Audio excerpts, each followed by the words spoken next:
সড়কে দাঁড়িয়ে থাকা একটি সাদা প্রাইভেট কার, যেটিকে লক্ষ্য করে ফিল্মি স্টাইলে গুলি ছুটছিলেন হেলমেটধারী। প্রথমে গুলি করা হয় গাড়ির বনেট ও চাকায়, এরপর গাড়িতে থাকা ব্যক্তিকে লক্ষ্য করে। ভিডিওতে শোনা যায় অন্তত 5টি গুলির শব্দ।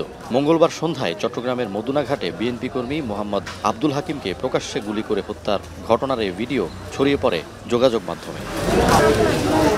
স্থানীয়রা জানান, ঘটনাস্থল থেকে কিছু দূরেই একটি পুলিশ ফাঁড়ি থাকলেও পরোয়া করেনি হত্যাকারীরা। পুলিশের দাবি, ঘটনার 10 মিনিট পরেই ঘটনাস্থলে পৌঁছালেও ততক্ষণে রাউজানের দিকে পালিয়ে যায় ঘাতকেরা। গুলির শব্দে সড়কে যানজট তৈরি হওয়ায় পুলিশের পৌঁছতে দেরি হয় বলে দাবি তাদের।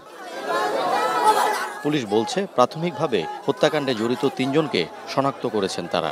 এই ঘটনায় স্বজনেরা আজ মামলা করতে পারেন বলেও জানায় তারা। ভিকটিমের যে রাজনৈতিক, ব্যবসায়িক, ব্যক্তিগত এবং পারিবারিক যে বিরোধ আছে বিভিন্ন বিষয়ে, তার যে শত্রুপক্ষ আছে, তাদের বিষয়গুলো সমস্ত বিষয় নিয়ে আমরা আমলে নিয়ে এই তদন্ত কার্যক্রমটা চালিয়ে যাচ্ছি।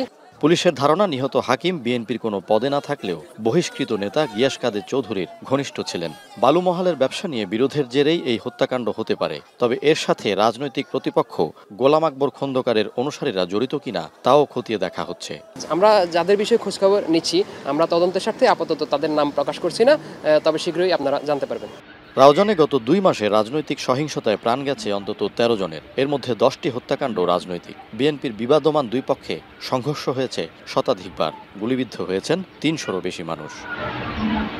ফয়সাল করিম, এখন, চট্টগ্রাম।